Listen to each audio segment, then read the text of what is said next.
Shatamanam Bhavati serial episode 1061 10th September 2024 ఏం జరిగిందో చూద్దాం.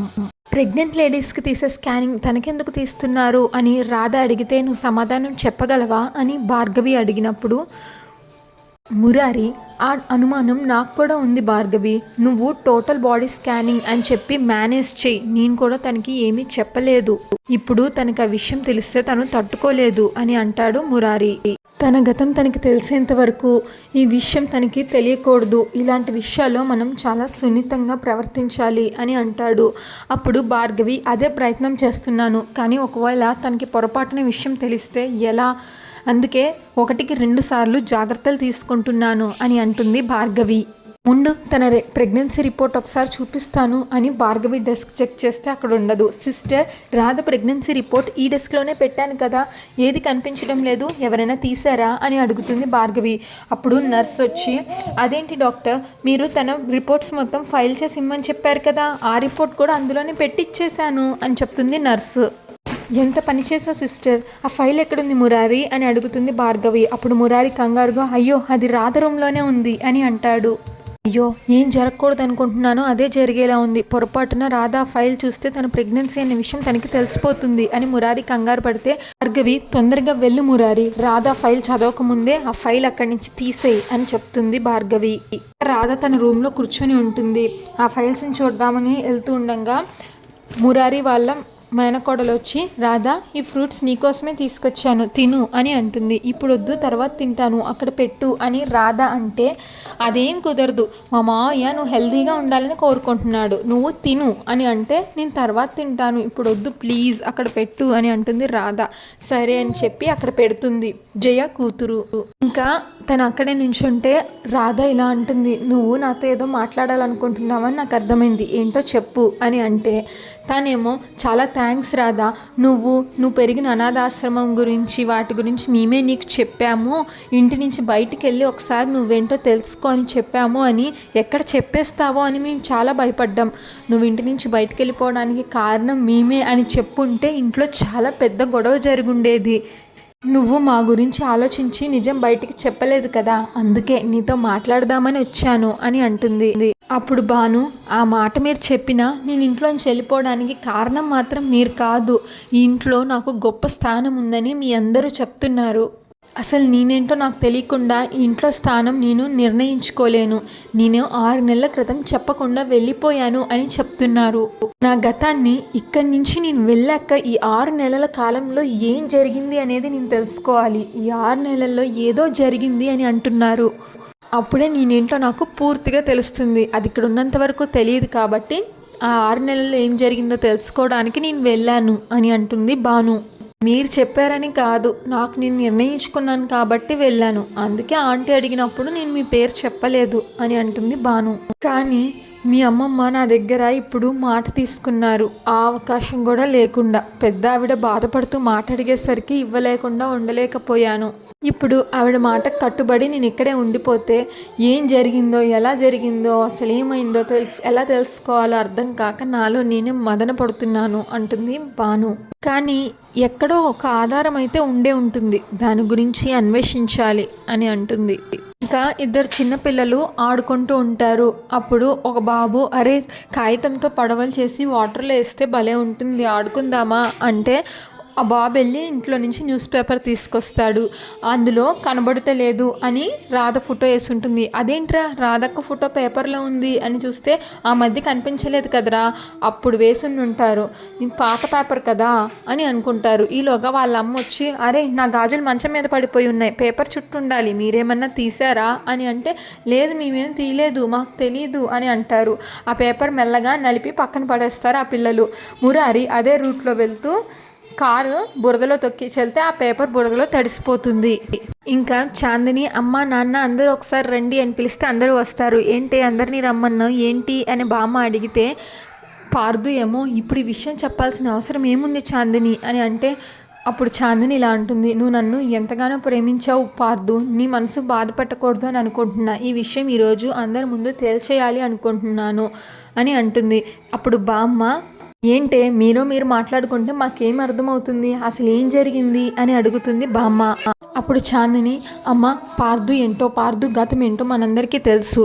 పార్దుయే శివ అని తెలిసాక తను ఎదుర్కొన్న పరిణామాలు కూడా మనందరికీ తెలుసు. తను తప్పేమీ లేదని తర్వాత కదా అమ్మ పార్దుని క్షమించింది. మరి ఇప్పుడు అంతా కలిసిపోయిన తర్వాత కూడా కొంతమంది పార్దుని పరాయి వాళ్ళలాగానే చూస్తున్నారు అని అంటుంది చాందిని.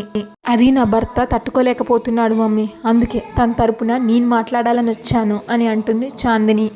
తప్పే చేయని మనిషిని శిక్షించాలనుకోవడం తప్పే అవుతుంది. అనుకోకుండా జరిగిన దానికి ఆవేశాలు అనర్థాలు తోడయ్యాయి. ఇప్పుడు తన గురించి అన్నీ తెలిసిన తర్వాత కూడా తన్ని తప్పు పట్టడం నేను తట్టుకోలేకపోతున్నాను అని చాందిని అంటే, ఊర్మిళ నువ్వు చెప్పింది నిజమే చాందిని. తన గురించి తెలిసినప్పుడు ఆ కోపంతో, పట్టలేనంత కోపంతో నేను ఊగిపోయాను.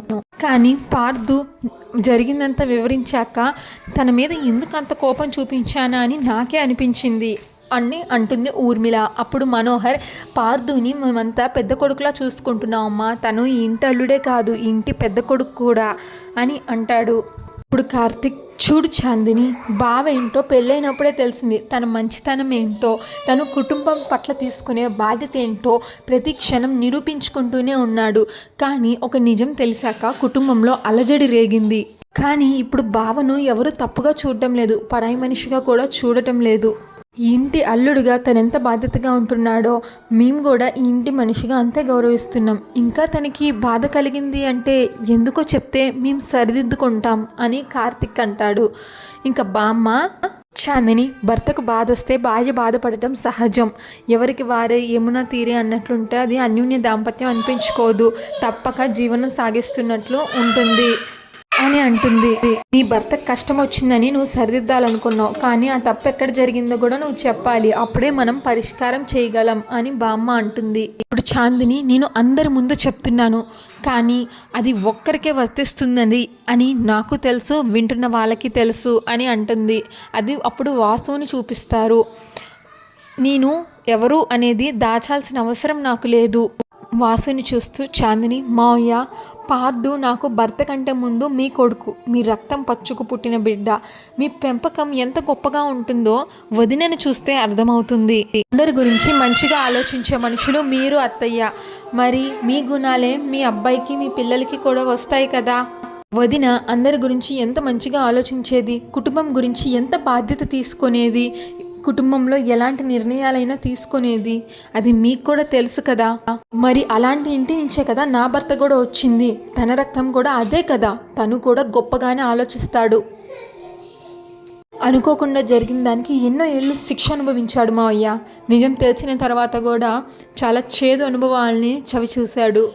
ఇంటి అల్లుడుగా అత్తగారి కోపాన్ని చవి చూడాల్సిన అవసరం తనకి లేదు.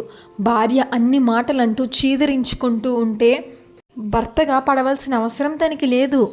నేను ఎంత సాధించినా సరే తన వల్ల ఒక పొరపాటు జరిగింది కాబట్టి దాని గురించి వివరణ ఇచ్చి తన తప్పును తను సరిదిద్దుకున్నాడు.